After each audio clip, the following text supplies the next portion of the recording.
मध्य प्रदेश के भोपाल में एक एसयूवी ने एक बाइक को टक्कर मार दी, जिसमें 2 युवकों की मौत हो गई। मामला रातीबर थाना इलाके का है। बताया जा रहा है कि एसयूवी की रफ्तार बहुत तेज थी।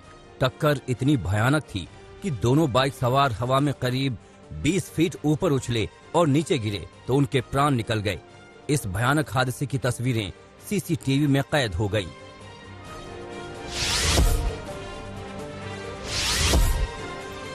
बुलंदशहर में थाने के भीतर एक लड़की ने चेन स्नेचर की जमकर धुनाई की। तस्वीरों में देख सकते हैं कि एक लड़की आरोपी पर थप्पड़ बरसा रही है, मगर बहादुर लड़की ने साहस दिखाई, आरोपी का पीछा किया और लोगों की मदद से आरोपी को पकड़कर थाना पहुंचाया। मामला बुलंदशहर के सिकंदराबाद थाना क्षेत्र का है। यहाँ ये आरोपी इस लड़की की चेन छीनकर भागने की कोशिश कर रहा था।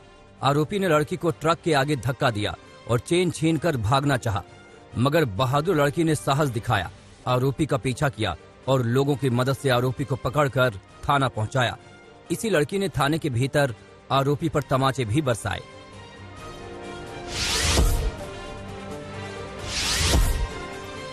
नोएडा के थाना 24 सेक्टर की पुलिस को बड़ी कामयाबी मिली है। पुलिस ने यहां एक चोरों के गैंग का पर्दाफाश किया है। गैंग गाड़ियां तो चुराता ही था, साथ में लोगों के घरों में भी चोरी को अंजाम देता था। पुलिस ने इस गैंग के 2 लोगों को गिरफ्तार किया है।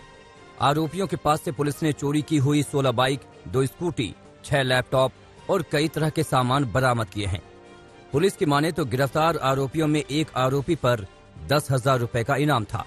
पुलिस अब आगे की तफ्तीश में जुट गई है कि इन आरोपियों ने कहां-कहां चोरी की वारदात को अंजाम दिया।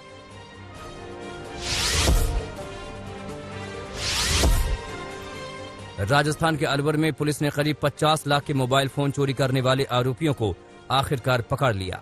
मामला थाना भिवाड़ी क्षेत्र का है। यहां दिसंबर के महीने में एक मोबाइल शॉप से चोरों ने 50 लाख रुपए के करीब मोबाइल और सामान चोरी किए थे।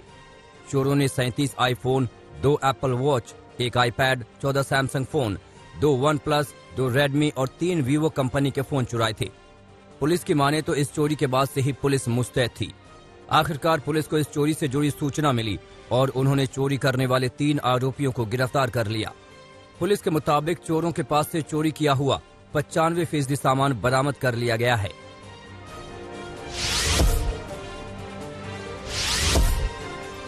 उधम सिंह नगर में मवेशी चोरों की फायरिंग की तस्वीरें सामने आई हैं। जानकारी के मुताबिक मवेशी चोर गांव सुल्तानपुर में एक घर के बाहर बंधे मवेशियों को चुराने आए थे, लेकिन घर का मालिक जग गया और शोर मचाने लगा तो चोरों ने घर के मालिक पर फायरिंग झोंक दी। गांव वालों के शोर मचाने से चोर एक मवेशी तो छोड़ गए, मगर दूसरे मवेशी को उठा ले गए। इसी जिले में केला खेड़ा के ग्राम टांडा में भी मवेशी चोरों ने एक घर के बाहर से मवेशी चुरा ले गए।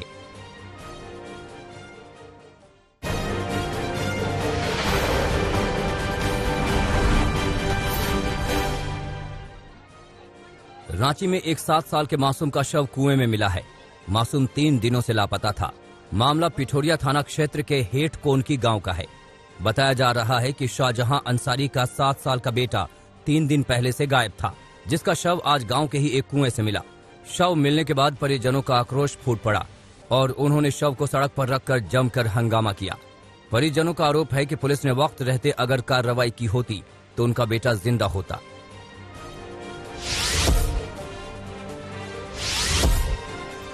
उत्तर प्रदेश के बिजनौर में जमीन विवाद में 2 पक्षों में जबरदस्त मारपीट हुई। इस मारपीट में लाठी डंडे और पत्थर चले।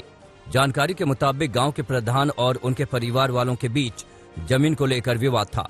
इसी विवाद के चलते दोनों पक्षों के बीच पहले कहासुनी हुई, जो जल्द ही मारपीट में तब्दील हो गई।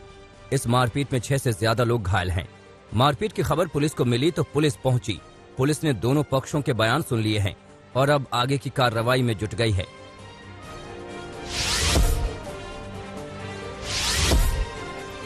रुड़की में दिल दहलाने वाला गुनाह हुआ है। यहाँ 2 मासूम बच्चों को नहर में फेंक दिया गया, जिसमें से एक का शव मिल गया है, जबकि दूसरे बच्चे की तलाश जारी है।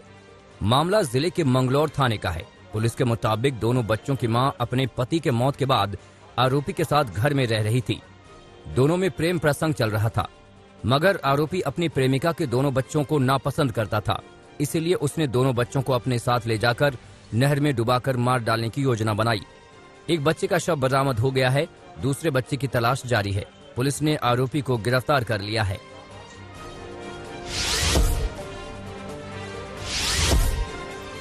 पंजाब के मोगा में दिल दहलाने वाली तस्वीरें सामने आई हैं। यहाँ गुरुद्वारे में सेवा करने वाले 2 सेवादारों ने एक कुत्ते को घेर कर डंडे से इतना पीटा कि कुत्ते की मौत हो गई। कुत्ते की पिटाई का वीडियो वायरल होने के बाद पुलिस ने दोनों के खिलाफ मामला दर्ज करके गिरफ्तार कर लिया है।